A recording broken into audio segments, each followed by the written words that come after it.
नमस्कार मंडळी, मी रुपेश आणि तुम्ही पाहत आहात आर के कोकण यूट्यूब चॅनलमध्ये तुमचं स्वागत आहे. मित्रांनो, आज मी चाललो आहे आंबोळगडला. आंबोळगड गगनगिरी महाराजांचं मठ आहे आणि आंबोळगड एक किल्लासुद्धा आहे. किल्ल्यापासून आंबोळगड गगनगिरी महाराजांचं मठ आहे, साधारण 1 किलोमीटर आहे. आणि आंबोळगडला छत्रपती शिवाजी महाराजांचं सानिध्य होतं. महाराज तिथे येऊन गेलेले. परत त्याचबरोबर जर तुम्हाला ह्या आंबोळगडला यायचं असेल तर रत्नागिरी डेपोतनं सकाळी बसेस असतात डायरेक्ट इथपर्यंत येतात. लास्ट जिथे आपण जाणार आहोत साधारण 58-60 किलोमीटर आहे रत्नागिरीवरून. आणि समजा राजापूरवरून तुम्ही येत असाल तर साधारण 32-35 किलोमीटर असेल आंबोळगड. आंबोळगडला यायचं असेल तर रत्नागिरी मार्गे पावस, गावखडी, धारतळे, नाटे आणि आंबोळगड अशी बस येते.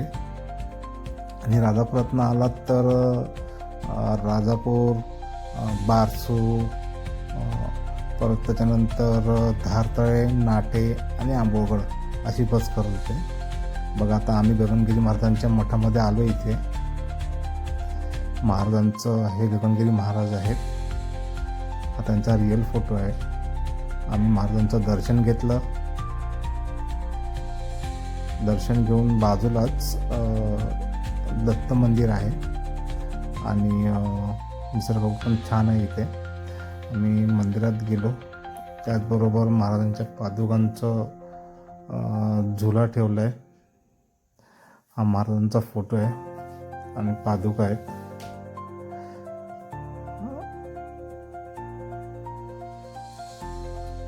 तर आम्ही इथे महाराजांचं दर्शन घेऊन इथे दत्त मंदिराचं पण दर्शन घेतलं आम्ही. इथे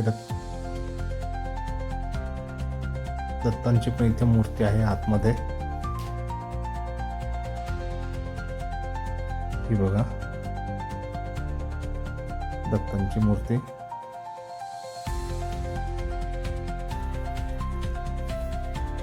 आणि हे आहेत ना, मुकुंद शांताराम करगुटकर आहेत. हे गगनगिरी महाराजांचे सेवक होते. त्यांचा आपण एक फोटो इथे ठेवलेला आहे. आम्ही मठामधून बाहेर आल्यानंतर इथे बाजूलाच, मठाच्याच बाजूला हा पठार आहे. पठाराच्या बाजूला खाली समुद्र आहे. बघा, समोर दिसतोय.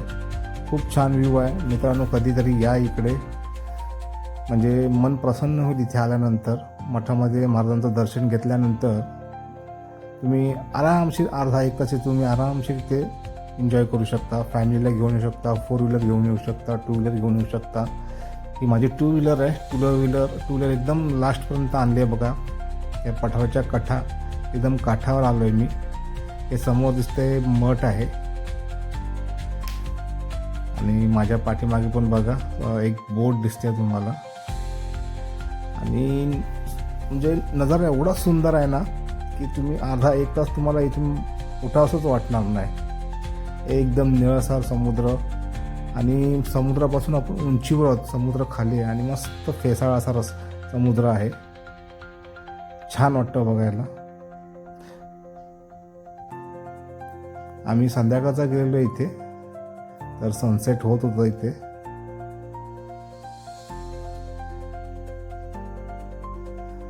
समोरच महाराजांचं मठ आहे. त्या मठाच्या खाली पण येऊ शकतो तिथे समोर बघा थोडीशी रेती दिसते. तिकडून पण उतरायला आहे जागा. पण आम्ही इथे आलेलो उंचावरती. बघा किती उंच आहे खाली, खूप उंच आहे. कॅमेऱ्यामध्ये सर दिसत नाही की केवढं उंच आहे, पण हे खूप उंच आहे. कमी 50 मीटर खोल आहे. हा समोर कातळ आहे. आणि ते समोर जो व्ह्यू दिसतोय ना मठाच्या पाठीमागे, तो मुसाकाजीला समुद्र जातो. म्हणजे इथून जी बोट येते ती ह्या मठाच्या पाठीमागे जाऊन मुसाकाजी बंदर, त्याच्यानंतर नाटे असं समुद्र हे करते. खूप सुंदर आहे ना हा व्ह्यू. त्याच्यानंतर आम्ही एक प्लॅन केला होता की मुसाकाजी बंदरला पण आम्ही जायचं. तर आम्ही हा नजारा बघून आम्ही इथून नंतर मुसाकाजी बंदरला गेलेलो. मुसाकाजी बंदर साधारण 3-4 किलोमीटर असेल. नाट्यावरून येताना 2 फाटे आहेत, एक मुसाकाजी बंदर आहे आणि एक आंबोळगड. ही समोर बघा बोट, मच्छीमारीची बोट आहे, ही मासेमारी करते. आणि पुढे तुम्हाला मुसाकाजी बंदरची पण तुम्हाला मी स्टोरी सांगेन. किती छान आहे. पण मित्रांनो, सांभाळून या. जर इथून खाली पडलात तर वाचणं मुश्किल आहे. खूप हे आहे, कातळ आहे. तर आलात निसर्गाचा आनंद घ्यायला या, पण सांभाळून इकडे या. कारण एकदा इथून पडल्यानंतर जिवंत वर येणं खूप कठीण आहे. कमीत कमी 50 मीटर उंचावर आहोत आणि खाली खोल आहे. तर कृपया कोणी असाल तर सांभाळून या आणि सांभाळून निसर्गाचा आनंद घ्या. लाटा घेते एकदम. आणि ही गाय बघा कचरा खाते. तर कृपया गायी गुरांकडे लक्ष द्या. प्लॅस्टिक कपडे खातात आणि नंतर त्यांची तब्येत बिघडते, पोटामध्ये ते अजीर्ण राहतं प्लॅस्टिक कपडे वगैरे. तर कृपया अशा गुरांना सांभाळून. तसंच आम्ही निसर्गाचा आनंद घेत बीच बघत आम्ही आंबोळगडनं पुढे निघालो. हे आंबोळगड ग्रामपंचायतीचं गाव आहे, एकच गाव आहे इथे. आणि आंबोळगडमध्ये एक किल्लासुद्धा आहे मित्रांनो, तो मी एक्सप्लोर नाही केला. नेक्स्ट व्हिडिओमध्ये मी काहीतरी एक्सप्लोर करेन. आता आम्ही चाललो आहेत मुसाकाजी बंदरला. मुसाकाजी बंदर मेन रोडपासून साधारण 1.5-2 किलोमीटर असेल.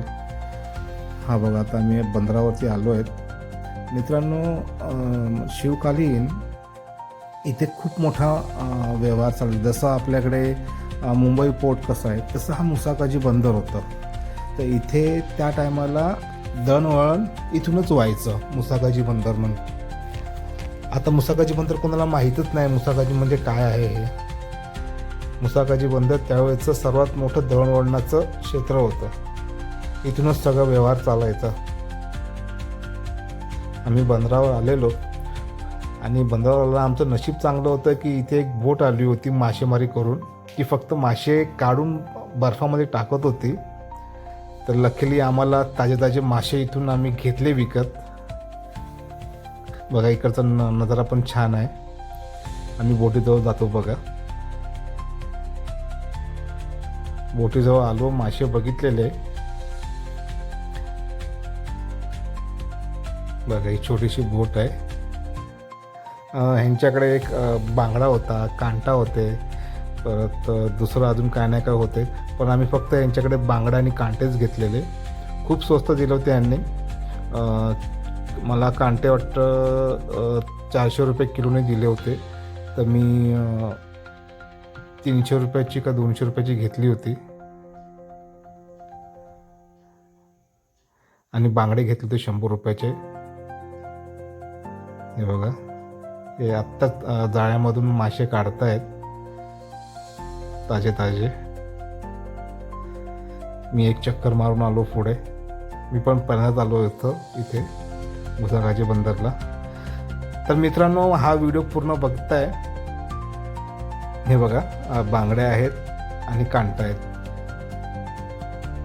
आम्ही मासे घेतल्याने इथून निघालो. तर मित्रांनो, हा व्हिडिओ तुम्ही बघितलात त्याबद्दल तुमचे धन्यवाद. आणि व्हिडिओ नुसता बघू नका मित्रांनो, लाईक करा, सबस्क्राईब करा, शेअर करा, जेणेकरून आम्हाला पुढचा व्हिडिओ बनवण्यासाठी आम्हाला एक एनर्जी येईल. बरं छान आहेत मासे इकडचे मी घेतलेले, खूप छान होते. आणि ही कांटा आहेत.